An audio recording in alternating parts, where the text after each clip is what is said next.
Born to Annoy, from rebel to revolutionary. Chapter 2. Back to the shop floor. My stint in my first drawing office passed without any major incident of note, although there was one event in my social life worth recording. By this time my interest in politics and trade unionism, combined with my love of an argument, had developed to the point where Sam Flaherty referred to me as the shop steward whenever I appeared in the Bull's Head. Once a month there was a rock and roll night at the Disley Jive Club, held in the upper bar of Disley Conservative Club. Nigel, John and me were regular attenders, there being a regular bus service from Malc to Disley. One night, close to Christmas, the upper bar was packed out and I was having difficulty being served.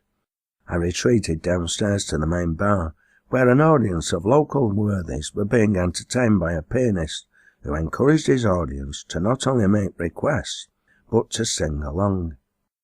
I ordered a pint of bitter and asked him to play the German Christmas carol, Tannenbaum, or O Christmas Tree, as it is known in English. The pianist obliged, and a group of elderly men tucked into a corner began to sing with great gusto and more than a little merriment. Much to my amazement, the bulk of the audience joined in, and the room fairly reverberated with the stirring words, "The people's flag is deepest red, it's shrouded oft our martyred dead, and ere their limbs grew stiff and cold, their heart's blood dyed its every fold. So raise the scarlet standard high, beneath the shade we'll live or die. Though cowards flinch and traitors sneer, we'll keep the red flag flying here." Well, as I'm sure you will no doubt realise, I was still relatively young and innocent. How was I to know it was also the tune to the red flag, the anthem of the Labour Party? Sad though it is to relate, the steward of the Tory Club didn't enjoy either the audience's amusement or mine. As a result, both the innocent pianist and I were banned from the Disley Conservative Club forever and a day. I don't know how I've managed to survive since. In the January I returned to my training on the shop floor, this time marking out in the fabrication department. I duly introduced myself to the foreman. "You're Norman's son, aren't you?" "Yes, sir." "Right, you're working with Red Albert." Yes, dear reader, I know what you're thinking. There are more Reds in this factory than in the bloody Kremlin. However, in those days the term Red covered a vast range of people who not only had the temerity to hold socialist views, but didn't lack the guts to stick their necks out in defence of their fellow workers. Albert turned out to be a left-wing member of the Labour Party. Nonetheless, I was now beginning to realise, though those who had earned the title Red often turned out to be the best workers. For reasons I will elaborate later, they generally had to be. Red Albert was no exception to this rule. I have never met a man more punctual, with the sole exception of Dad, who invariably was in work 20 minutes before everybody else in order to brew up for his mates. But unlike Dad, Albert was a skilled man, and could centre-pop the position of holes for drilling and scribe the outline of apertures to be cut out, faster and more accurately than any member of his craft I ever met. When he held his centre punch in one hand and wielded his hammer in the other, it sounded like a continuous burst of distant machine gun fire as he worked across the sheet of steel, destined to become a 6-foot by 3-foot front panel laid out on his bench. He was rapidly approaching his retirement, a portly, patient and gentle, softly spoken man. He had known my dad all his working life, which gave me an advantage straight away. It was like being a member of an extended family, and Albert welcomed me to it, just as Maggie, Harry and Johnny had done before him.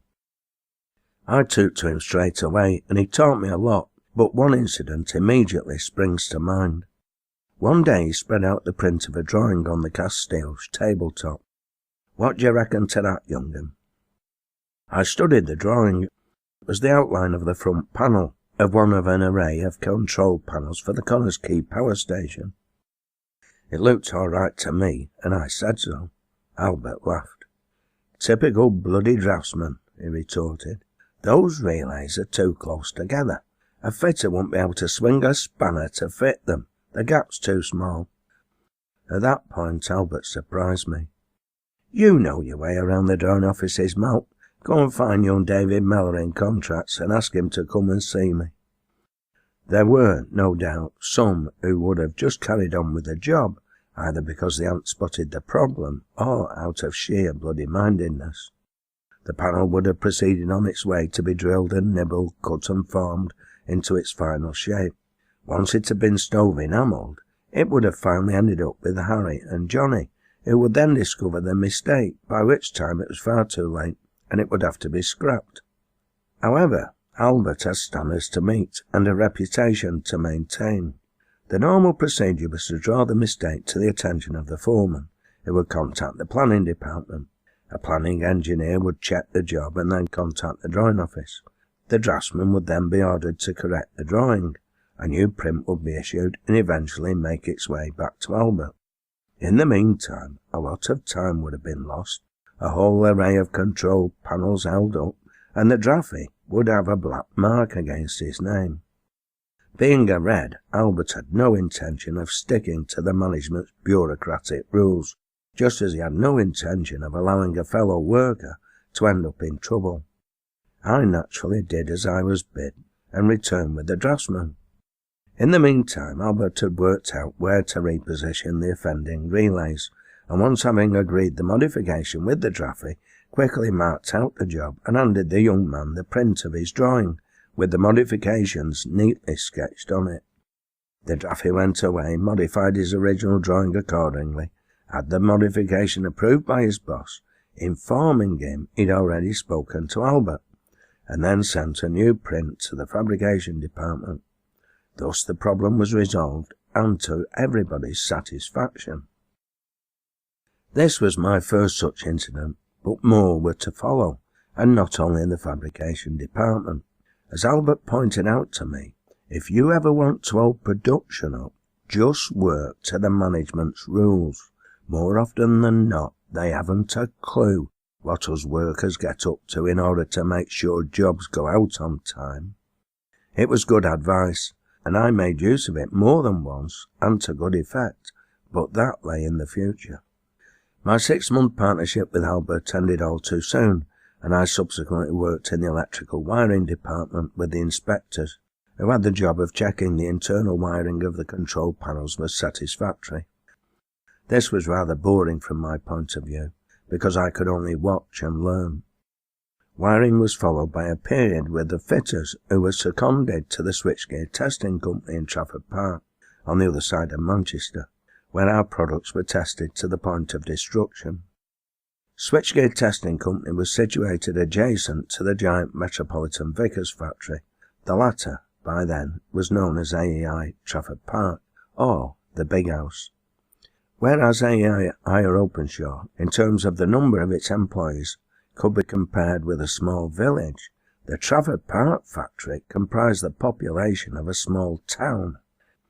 At its height during the war, Metro Vix employed over 30,000 workers.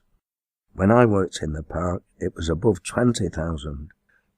The Trafford Park Industrial Estate as a whole remained the largest industrial complex in the world, and the Manchester Ship Canal which served it was busy with ocean-going cargo ships transporting goods to and from Canada, the USA, Australia, the Middle and Far East, and other parts of the globe. In fact, Manchester Docks comprised Britain's 4th largest port, and had done so for many decades, despite being almost 40 miles from the sea.